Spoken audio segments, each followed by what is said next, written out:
أيام في عناني قف قليلا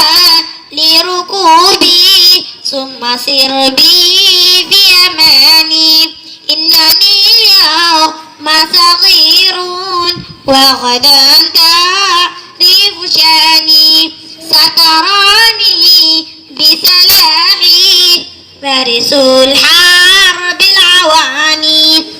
بطلا نفدي بلادي بحياتي وكياني على بحياتي وكياني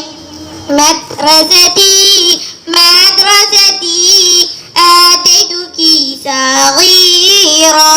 من بيتنا بعيدا ولم أصحب كبيرا